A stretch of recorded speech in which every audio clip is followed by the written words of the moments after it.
This is Mastering Your Wealth with David Gagnon, the podcast. But I want to get to our friend Jamie Dimon here talking about the market. He is the CEO of JP Morgan Chase, and he recently offered advice for those who are on the edge of retirement. He says when he mentioned diversification, it was not just about spreading your money out among different stocks or sectors. He also talked about investing in and out of the market. So explain what he means by that, Dave. Well, when most people hear the word diversification, they immediately think about owning different stocks or mutual funds. But what Jamie Dimon is really talking about is something much broader. It's the idea that not all of your money should depend on the market behaving well at the same time.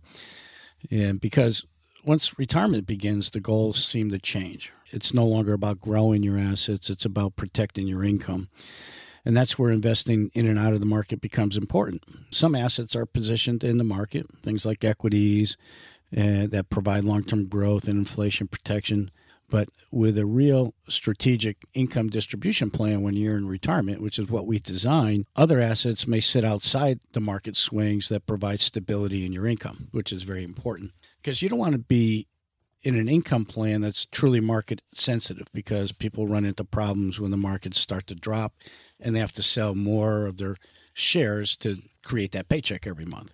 And so the types of income strategies that we'll typically use are income producing strategies. They're alternative income tools that we use. We don't use bonds. We don't use bond funds.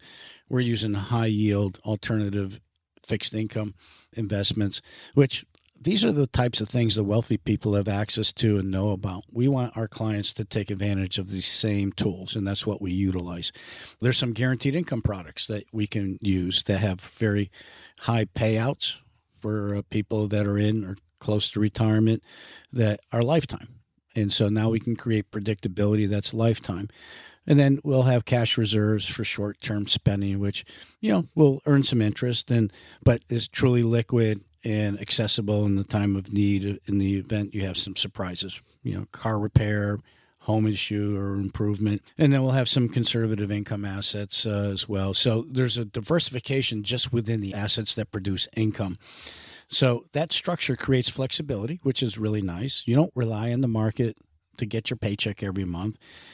Because when the markets fall, retirees are not forced to sell growth investments at the worst possible moment. And that's where people are very vulnerable when they're really relying on the market to create a paycheck and income. I saw this with a couple back in 2022.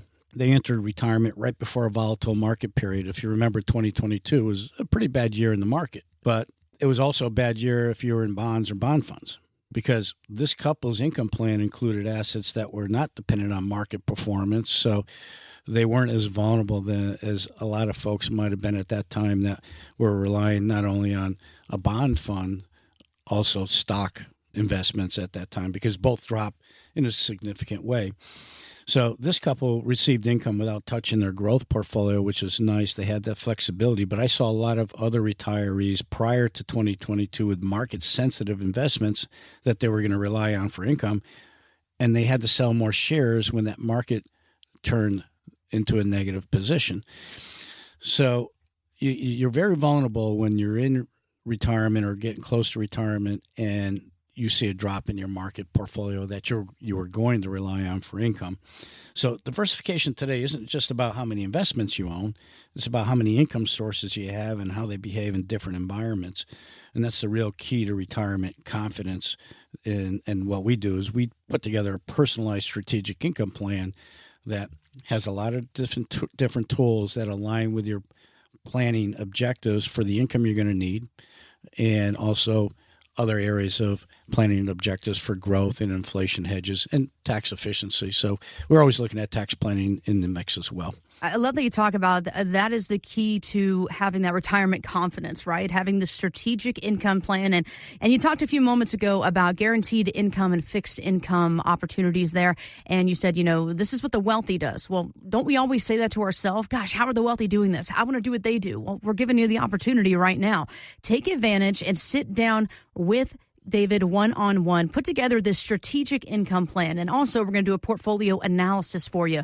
And we're going to look at everything from A to Z. Are you too risky, not risky enough? Do you have fixed and guaranteed income investments?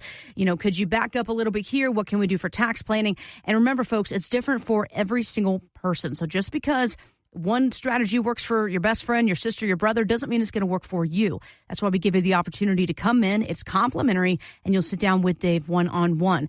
I will tell you, we can only do this for the first 5 callers because, guys, when I say it's complimentary and this is a full-blown strategic income plan with a portfolio analysis, I'm talking about David spends like 10 plus hours on each case, making sure he's giving you everything possible, dotting the I's and crossing the T's. So if you'd like to be one of the first 5 callers for the strategic income plan and portfolio analysis, call 203-872-0009. That's 203-872-0009. You know, we talked a lot about the benefits of Roth conversions, but the question is, when should you do them? Financial author Sean Mullaney tells Morningstar there's a sweet spot, and it's ages 66 through 69. So these 4 years, the world tends to be our oyster. And during these 4 years, we have a high standard deduction. And we now have the senior deduction. Now that's quote unquote temporary for 4 years. We'll see if that is really temporary or not. But regardless, these 4 years tend to be the best Roth conversion years because we don't have required income. We could delay Social Security. We're not managing for premium tax credit. These are the 4 years I think most retirees should be most thinking about Roth conversions. Okay, interesting. But, I mean, it can't really be this simple, right? I mean, there's got to be common mistakes that people make if they try to do it on their own. Dave, talk to me about this. Roth and Roth alternative conversions are one of the most powerful tax planning tools available in retirement, but they're also one of the easiest to do it incorrectly. It's very complicated, and there should be a lot of analytics or analysis done before you decide to start doing conversions. And I do see folks that think it's a good idea that they convert to a Roth, but when we've done the analysis, some of these folks should not be doing Roth conversions because they're just not going to get the long-term benefit that they thought they were going to get from a tax perspective. The question is not should you convert, really should be how much should you convert? When should you convert it? What tax bracket will that trigger? What will be the impact if you're doing this when you start going on Medicare Part B and you have those premiums to pay? Your premiums could increase because of the additional income you're going to pick up each year on that conversion, because your Medicare Part B premiums could become more expensive for a time period while that conversion process is going on. You know, the ages between roughly 66 and 69 can sometimes be a good opportunity and window because several things may happen simultaneously. People retire from work, so their income goes down. They're not making as much on their tax return because their wages were higher than what they might be living on for their retirement income. They haven't started to require minimum distributions from their IRAs at that age, and they possibly might have delayed Social Security. So they're in a lower bracket for a time period. You know, so that creates a temporary lower tax window to look at Roth conversion opportunities. But it's not automatic. You know, every conversion should be evaluated within the entire retirement income strategy. And usually, if you're going to do a Roth conversion, you're going to want to kind of not look at touching that money for 10 to 14 years for a lot of reasons. Because if you're paying the tax on the conversion and you invest it and you want to accumulate that money well above the conversion amount, plus the taxes you pay, to really see yourself in a very financially advantageous position to use that for later tax-free income, it's going to take 10 to 14 years, and depending on what your tax bracket was when you paid the tax and what you do in the form of managing your Roth money very wisely. So, you know, I've seen people convert a Roth, they pay the tax, they're back in the market, and then they lost 10 to 15, 30% on that Roth. So that sets you back a while. Nice. Yeah, that's a big deal, guys. You're going to wait for a long time of recovering those losses, plus the taxes on the conversion, to see that it makes sense in the future when to turn on that Roth as an income source. And I've seen that happen quite often. And so folks have to be careful when they do the Roth conversion so they manage the money wisely and don't have an adverse market correction that sets you back even farther. This is a very complicated decision, and that's why we suggest that if somebody's going to contemplate doing Roth conversions, let us do the analytics to make sure that this decision is truly a wise long-term decision for you. And a lot of people run the mistake of using their pre-tax money to pay the tax on the conversion, which is also a very costly tax event because it now snowballs your tax cost to do the conversion. So there's a lot of variables involved. So for those that are contemplating doing a Roth conversion, get some professional help and make sure the analysis clearly shows that it is an advantage to do so.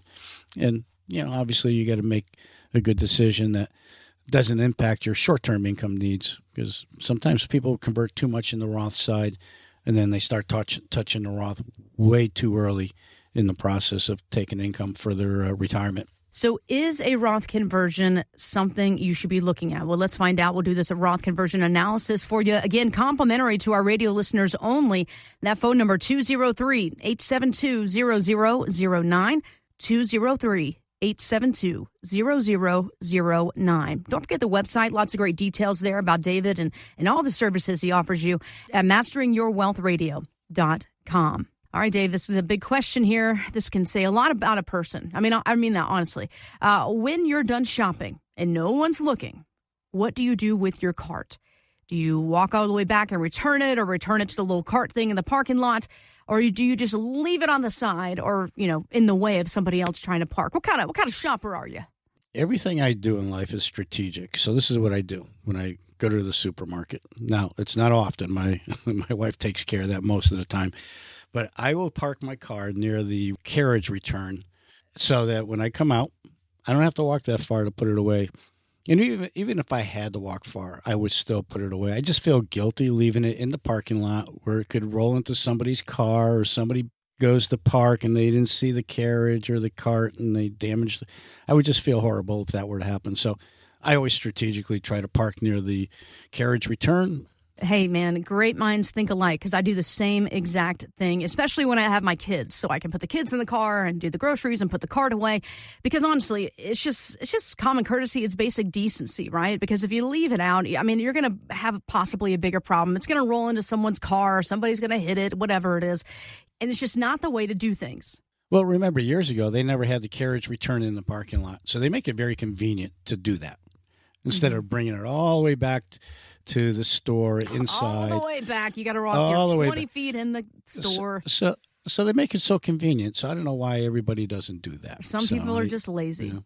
Lazy. Well, I mean, when you think about retirement planning, we can almost kind of apply the same story here. I mean, the most important decisions often don't feel urgent, right? We keep skipping them and that kind of thing. And then you create a real headache down the road, right? So what are some of those shopping cart decisions in retirement? Well, this analogy actually fits retirement planning extremely well. A shopping cart decision is something small and easy to ignore today, but it creates bigger problems later if you leave it undone. So retirement planning has several of these. One big one is never stress testing your retirement numbers. Because we're always using variables in our forecasting, right? Inflation, taxes, spending, other things that might come up, out-of-pocket health care, loss of a spouse, and that affects your income and retirement numbers. Now, many people assume their savings will probably be enough, but they never actually run projections showing how long their money lasts under different market conditions. And we do this on all the forecasting we do. Another common one is spending too aggressively early in retirement. Now, I've seen this happen quite often over the years. And after decades of saving, retirees often feel excited to enjoy their money, so they spend more aggressively. But without spending guardrails, those first 5 years can permanently reduce what the portfolio can support long term. So you need to know your numbers and have that in a plan so you can stress test your numbers to make sure that if you're currently doing something, you don't derail your retirement in the long term. We also see people assuming they'll simply work longer if necessary. Now, unfortunately, many retirees leave the workforce earlier than expected due to health issues, layoffs, caregiving responsibilities. We see that quite a bit. And healthcare costs are another major cart left in the parking lot. Premiums, deductibles, and long-term care costs often rise faster than people anticipate. And I've seen more retirements get derailed by out-of-pocket healthcare. And it's a real problem today. I'm seeing it with a family member right now, and they will be out of money in about a year. They're paying $200,000 a year for skilled care. Now, Wow. it goes back 10 years between both spouses needing this form of care. And they had 7 figures in savings, high 7 figures, and it's almost going to be gone in about a year.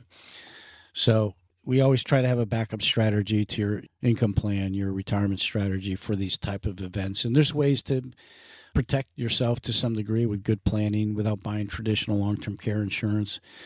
Another problem, which is kind of interesting, which is kind of the opposite problem also happens. People wait too long to enjoy their money because they're afraid to spend it because they don't know if they can.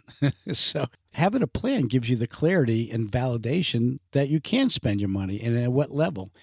And it's something that I never see people with a plan. They're making their money decisions based on emotions, on flawed advice, poor investment plan strategies or lack thereof that don't align with their income plan. And you have to have a plan that's going to model this out and plan your money to last 15 to 36 years like my dad. My dad's been in retirement for 36 years now. He's had a pension along the way, so that made it a lot easier. But most people don't have pensions today, so we really stress that people need to know the numbers and work off of a plan and retire in confidence. And that's the key. A plan is so crucial before you really start making your retirement decisions and actually retire. For more details or to sit down with David for your complimentary financial GPS, visit masteringyourwealthradio.com. Investment advisory services offered through Brookstone Wealth Advisors, LLC, BWA, a registered investment advisor and an affiliate of Brookstone Capital Management, LLC. BWA and First Financial Planners are independent of each other. Insurance products and services are not offered through BWA, but are offered and sold through individually licensed and appointed agents. Information provided is not intended as tax or legal advice and should not be relied on as such. You are encouraged to seek tax or legal advice from an independent professional. Any comments regarding safe and secure products and guaranteed income streams refer only to fixed insurance products. They do not refer in any way to securities or investment advisory products. Fixed insurance and annuity product guarantees are subject to the claims-paying ability of the issuing company and are not offered by Brookstone. David Gagnon and First Financial Planners are not affiliated with nor endorsed by the Social Security Administration or any other government agency. Registered investment advisors and investment advisor representatives act as fiduciaries for all of our investment management clients. We have an obligation to act in the best interests of our clients and to make full disclosure of any conflicts of interest. Please refer to our firm brochure of the ADV 2A Item 4 for additional information.